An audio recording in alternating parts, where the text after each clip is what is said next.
Pet peeve number 2A, geographic profile maps, which are basically just population maps. True! 85% of the results are in. Link me them caucus boys. Ooh, Warren and Biden are closing. So if Biden did get third, maybe it's not too far behind. We're still only at 85% though. I'm looking at the results right now. Stefano. If I were Bernie, I would be kind of optimistic. I think they're undervaluing his chances of winning this whole damn thing. I'll show you what I'm talking about when I look at it. I'm not saying he will, but as far as the state delegate, I think he's going to win the popular vote. So for me, that's winning the whole thing. But looking at it, I'm looking at the results right now. Okay. As the gap grows. These are the places with the most precinct data missing.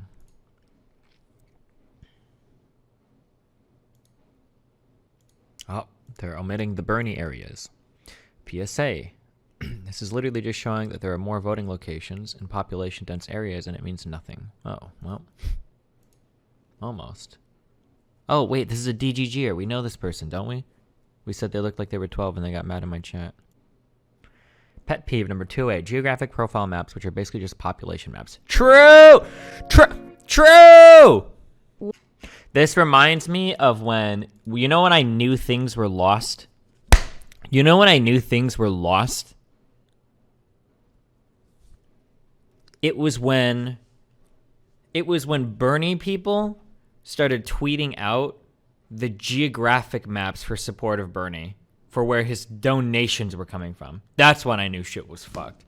They were indistinguishable from the "this is the Trump nation" win maps, where it was just a bunch of rural areas with like 7 people that want Trump, and it looks like 99% of the U.S. supports Trump, but it's not taking into account population density. What will the lefties do if the corrected results make Bernie win? Will it still be rigged against him? Well, we know all the paths, right? If they redo the election things and Bernie's winning, then they're going to say, oh, look, finally, after enough public outcry, we held them honest, and now Bernie's winning. Thank God. If they recorrect the results and Bernie's not winning, then, oh, they recorrected it just to rig it even harder, blah, blah, blah. There's all the nice thing about conspiracies. One of the reasons why conspiracies are so reassuring is that you always have an out. Love you, like bud. you can Thanks interpret for the amazing content. You can interpret any datum the way that you want. Everything will fit no matter how, because you can always twist it to fit the narrative. That's like that's the sweetest thing about a conspiracy. You never have to actually abandon the conspiracy, because the conspiracy will explain everything, right? It's like Jewish question shit. Like there's always a reason why somebody manipulated something, somebody changed something, something's not reliable, some piece of data can be discarded. So there's always an explanation, you know?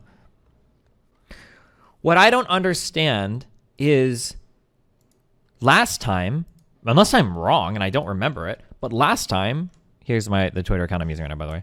Last time when they did the votes, they did it all by hand, like they normally do. And they counted them, they had it all out that night. Why is it taking days to count these? Like, fucking just do it. Like, how could it, why is it taking days now? I don't understand. You have all the paper ballots, like, politics are not fucking fandom. True! You're right. It's just about advancing working class interests, which I have to admit I am a fan of, because fuck black people and fuck women. Amen.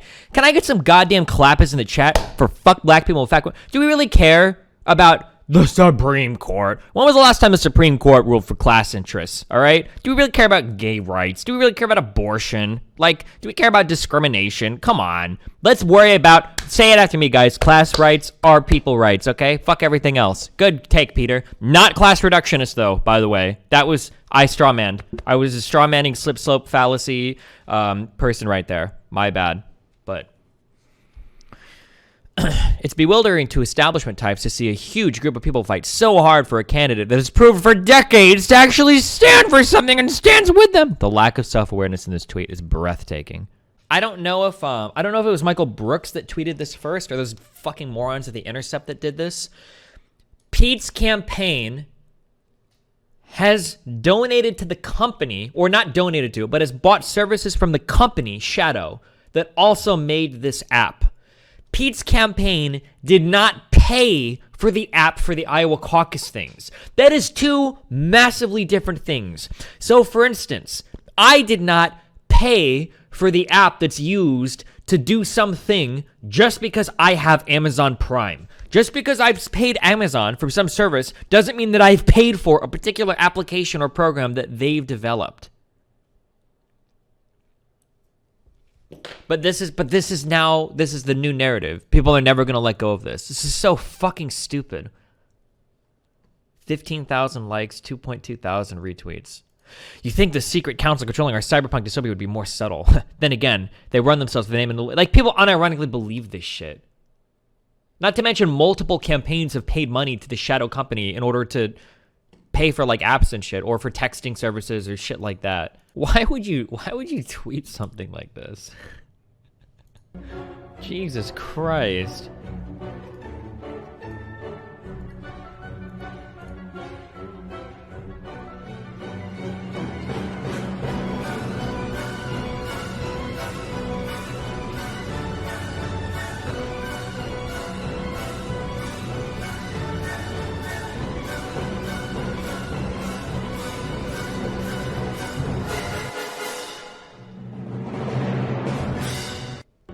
Well, now we fucking know how Bernie's internals had him comfortably winning by 5 points. Ha!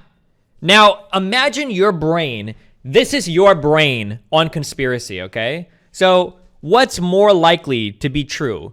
An electoral process that has people from multiple parties and volunteers at multiple levels that all have to verify vote totals from not only a variety of different people that are reporting said vote totals, but a variety of people that are reporting said vote totals, while also in the presence of other people there that could have taken photographs to know what happened, and while every single fucking major campaign had multiple people at multiple counties all recording these vote totals as well. What's more likely? That process is correct, or that a candidate's like own internal measures are correct? Like, how the fuck can you be so fucking delusional that that's your go-to? Like, yeah, it's definitely more reasonable that one candidate's own internal reporting was definitely... Oh, actually, I don't even know why I'm saying that, because Kyle himself actually literally said that. I don't need to imply that he said that. Kyle himself literally said that. I don't know if I want to scroll back through this fucking brain rot of tweets, but I think it was yesterday. He tweeted something like, oh, yeah, I 100% would trust Bernie's numbers. They're a billion times more reliable than the Iowa caucus numbers. Yeah, this guy is fucking, like, lost his mind over the past. That was Hassan? Was it Hassan? I thought it was Kalinsky. I'm almost positive Kalinsky tweeted something like that. When you get banned on Twitch from campaign smears in 2020, I can't wait to see you on Facebook Gaming. Pepe laugh. Oh, this was the tweet, yeah. Bernie's internal numbers will always be 1 zillion% more accurate than whatever the fuck the Democratic Party's doing. You can bet your life on that. Wow. You would trust an individual's... You trust an individual candidate's internal numbers. Okay. I want to reiterate that it's inconceivable that Bernie's internal numbers had him with a comfortable 5-point lead that with 60% reporting, and he's down in the official numbers. That's not a thing. There's no discrepancy. It should be logically accounted for. What does it mean when only 60% of precincts are reporting? I can't even conceive of it. It's funny because we've all watched election reporting come in before. We've all seen what the numbers look like in states when only 50% are reporting, when only 60% are reporting, when only 80% are reporting. These numbers change over time. We watched it happen. You mean the same campaign that spread propaganda about Biden taking away welfare, which... You know what I'm waiting for? You know what? If I see a major lefty do this, I will begin to subscribe to the horseshoe memes. If I start seeing lefties saying shit like, listen, guys, we need to track every individual voter. We need to start demanding IDs at some of these voting booths so that we can see who's casting every single vote so that we can go in and verify it. If that starts to happen, then you know what? I might start believing in the horseshoe memes, okay? Maybe I will, all right? Then we've come full circle. Oh, I meme jacked this from my audience. One of the Chapo guys. I'll vote for anyone but Bernie. I won't vote for anyone but Bernie in the general. Can't say what my hundreds of thousands of people listening to my show will do, but I'm only speaking for myself. Just something to consider. Bernie bros are unironically like feeling worse than Trumples, dude. Holy shit. It's like disgusting as fuck how entitled these fucks are. It feels like the next generation of Ron Paulers. It really does. Except there's more of them than there were Ron Paul fans. Wait, where's the tweet that I meme jacked? It was a good ass tweet. Oh, here it is. This is what I'm only going to vote for Bernie in the general looks like. Bam. That's what it looks like, boys. You have no real opinion on politics. Like, go do React content or go play video games. Like, why the fuck why do so many people